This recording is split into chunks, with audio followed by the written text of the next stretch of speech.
All right, today we are diving deep into a really harrowing part of the memoir, Night. We're going to be in Chapter 2, really focusing on that systematic process of dehumanization, all from inside a cattle car that's headed towards, well, an unknown fate. I mean, just think about that line. It pretty much says it all, doesn't it? It perfectly captures that feeling of being trapped, of being completely cut off from everything you've ever known. So let's break down how this sealed world became their terrifying reality. The crazy thing is, this whole nightmare doesn't even start on the train. The journey really begins in those final traumatic moments back in their hometown of Sighet. The process of stripping away their entire world, well, it started long before the wheels ever began to move. Can you even imagine it? That gut feeling that this is the absolute last meal you'll ever have with your family. And then you're herded into your synagogue, this sacred space, only to see it completely desecrated. The altar is shattered. For a full 24 hours, it's turned into a prison where even the most basic human dignity is just gone. This wasn't just about moving people. It was a deliberate, systematic destruction of their community, their faith, everything, right from the very start. Okay, so from the synagogue, we move to the cattle car itself.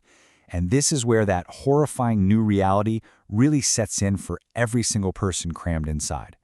If the synagogue was a preview of the horror, the cattle car, that was a moving tomb. 80. Just think about that number. 80 people forced into a single car. That's a number that just makes any kind of comfort impossible. You couldn't lie down, you had to take turns just to sit, and right away the air gets thin, and the heat and the thirst, they become completely unbearable. So the German army, they set up this brutal but chillingly efficient system.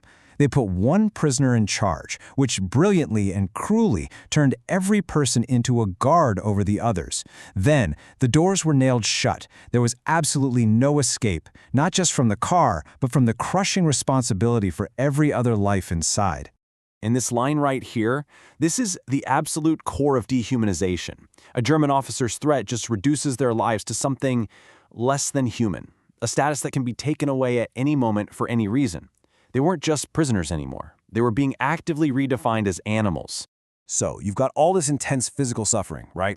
The heat, the thirst, the stench.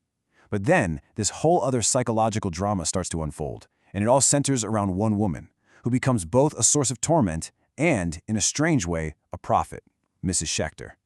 And the thing is, she wasn't a stranger. She was a familiar face in their community, a woman who had raised a family, who was now just broken by the trauma of being separated from her husband and sons. Her very personal grief, which started with a so-called mistake, becomes this public torment for everyone trapped in that car with her. On the third night of the journey, her quiet moaning just erupts into these piercing screams. In that suffocating darkness with 80 people pressed up against each other, her cries about a fire that nobody else can see, well, it ignites a whole new level of terror. What's so striking here is the desperate logic of denial. You see the group trying to rationalize her screams. Is she mad? Maybe she's just thirsty. These weren't really about her. They were about calming themselves. It was a desperate attempt to hold on to their own sanity in the face of a terrifying premonition they just couldn't bring themselves to face. In the middle of all this chaos, the narrator's focus shifts to her young son, who's just quietly trying to soothe his mother. This tiny detail, it reveals the profound challenge of holding on to empathy. When you're in a situation designed to strip away your humanity, just the struggle to feel for someone else becomes its own quiet act of resistance. But that resistance, it just couldn't hold. You can see how quickly the prisoners turned on one of their own. It starts with reassurance, but their nerves are so completely frayed that they resort to the same brutality as their captors just to get some silence. Compassion erodes into survival, and they become violent just to silence the truth they can't bear to hear. So after days of travel, suffocated by the heat, the stench, and the constant terror of Mrs. Schechter's screams, the train finally grinds to a halt. The journey is over, but the destination is still a complete mystery. They have no context, no idea where on earth they could be.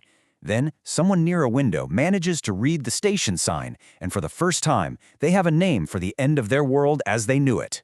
Auschwitz. It was just a name that nobody had ever heard before. In that moment, it held no meaning for them, no hint of the absolute horror that it would come to represent for all time. And then there's this brief, almost impossibly cruel wave of optimism. For the price of a gold watch, two men come back with lies. They say it's a labor camp, that the conditions are good, that families will stay together. And for just a moment, they feel free from the terror. They even thank God. It just makes the final reveal that much more devastating. But as the train lurches forward again, Mrs. Schechter screams one last time.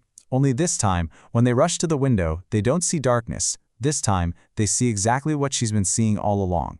Flames rising from a tall chimney, and with it, the sickening smell of burning flesh. Her madness was prophecy.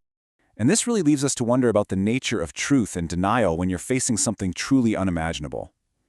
Mrs. Schechter's journey forces us to ask, when reality becomes so terrible that you can't believe it, is it just easier to silence the prophet than it is to face the fire?